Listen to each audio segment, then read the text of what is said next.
Joining me now is celebrity and royal reporter Kinsey Schofield. Kinsey, thanks for joining us. Jennifer Garner and Ben Affleck's eldest child has demanded mask mandates at LA hospitals. Violet Affleck revealed that she contracted a post-viral condition in 2019 and has told an LA City Board meeting the county must oppose mask bans for any reason. To confront the long COVID crisis, I demand mask availability, air filtration, and far UVC light in government facilities, including jails and detention centers, and mask mandates in county medical facilities. We must expand the availability of high-quality free tests and treatment, and most importantly, the county must oppose mask bans for any reason. They do not keep us safer. They make vulnerable members of our community less safe and make everyone less able to participate in Los Angeles together. Thank you. Kinsey, she barely took a breath, and it would have been even more harder too with that mask on.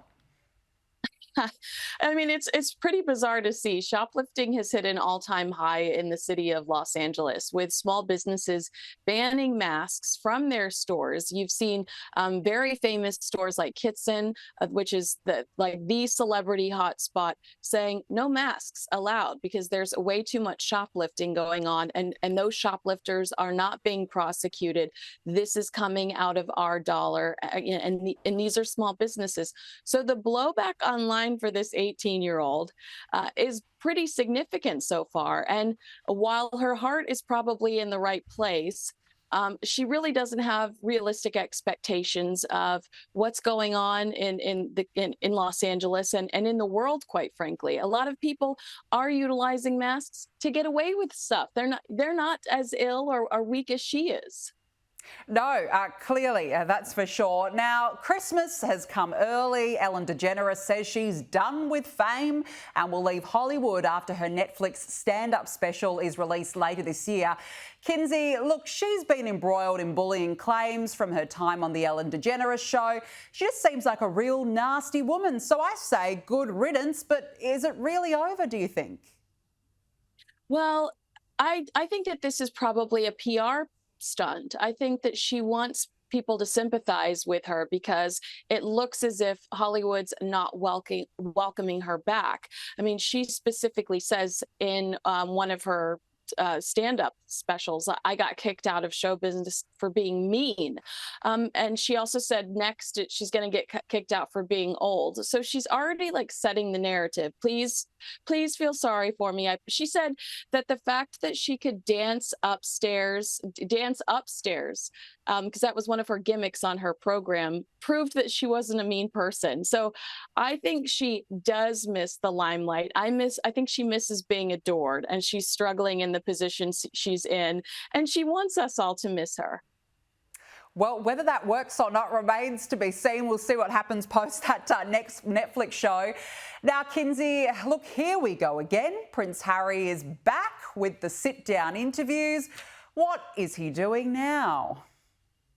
So this is Prince Harry continuing his crusade against the media. It's a new ITV documentary titled Tabloids on Trial. This is going to debut on July 25th. It also features Hugh Grant and Charlotte Church, and they're going to discuss their experiences with phone hacking. The Hollywood Reporter says the documentary hears about Prince Harry's mission to continue his fight to expose the illegal tactics of Britain's tabloid press and explore what those in charge at Fleet Street really knew about this scandal unfolding. But it's like you said, are we at a point where it's TMI, too much information? Is there overexposure when it comes to the Sussexes? And are people less likely to invest in his story when they feel like he just keeps talking? Yes, because of course, Kinsey, he's got to keep constantly reminding us that he is a victim. The woe is me attitude from Harry, that's all we ever know from this guy. So here we go again.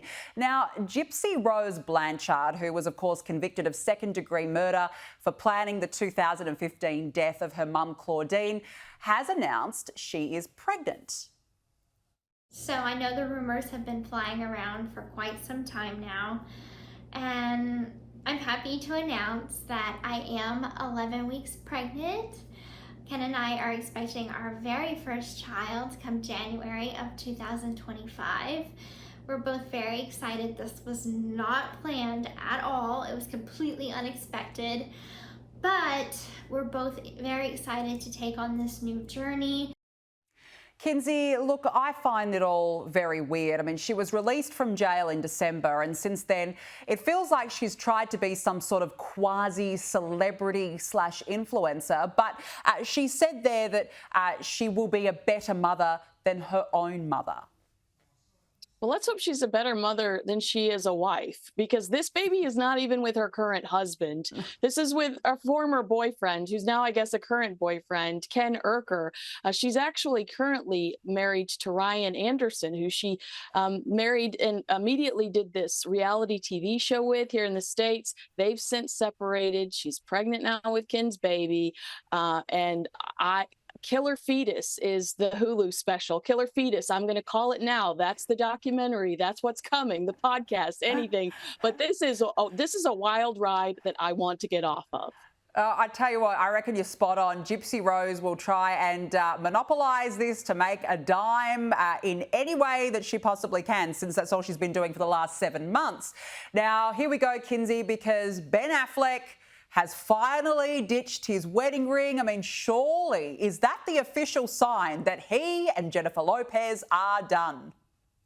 Well, or is this a game of cat and mouse? Because both of them keep ditching it and then putting it back on.